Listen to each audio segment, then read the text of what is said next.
Alright, so this diagram here, I chose three people: Kevin Williams, Trutho, and Chris Zaker. My initial idea when I created this was I wanted to show people new to 8-ball a different kind of strategy.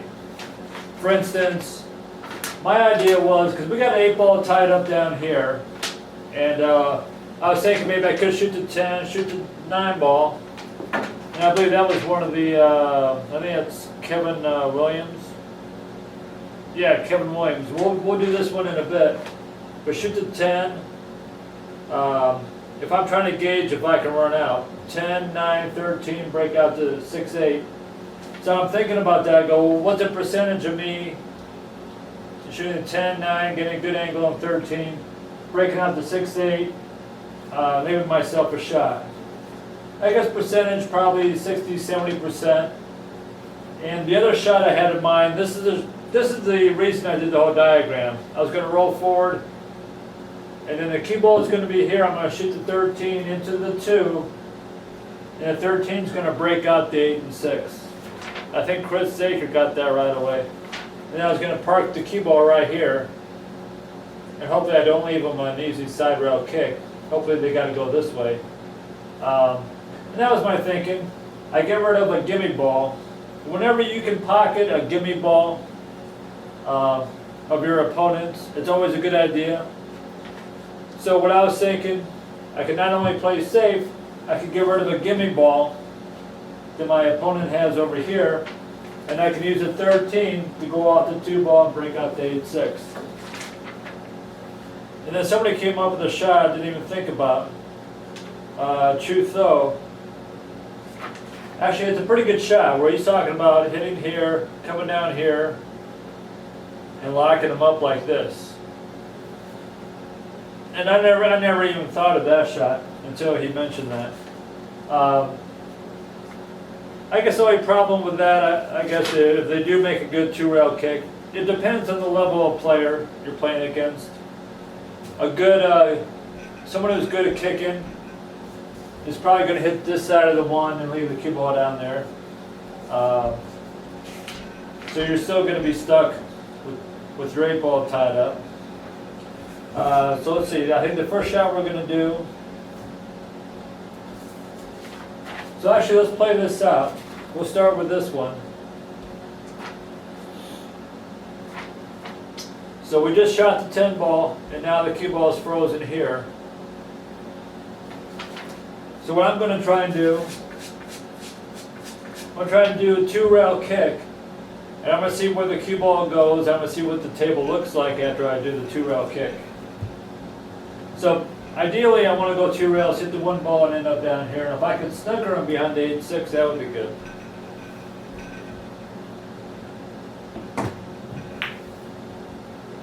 Now, we didn't leave them down here, but we did leave them down at this end of the table.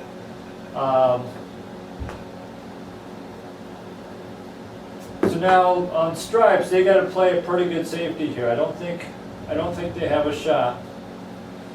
They could shoot the 9 ball and try and roll the cue ball up a little bit, and try and spin the 9 ball so 9 ball doesn't hit this rail and come back hit the cue ball. I guess that's one of the dangers if you're playing somebody who's pretty decent at 2-rail kicks.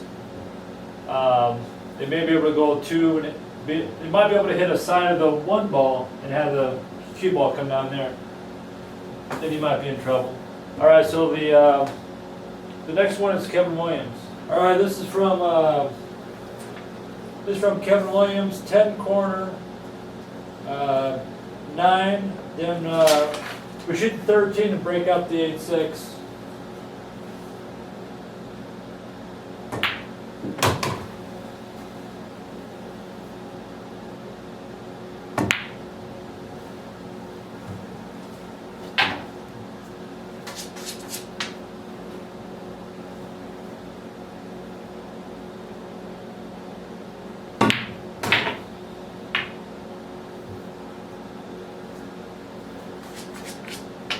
Okay.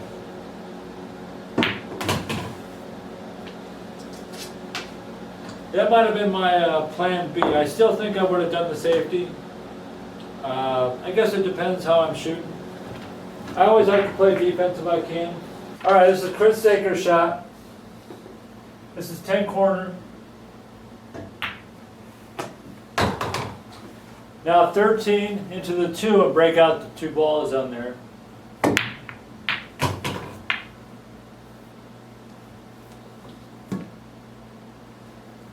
And that's what we're left with.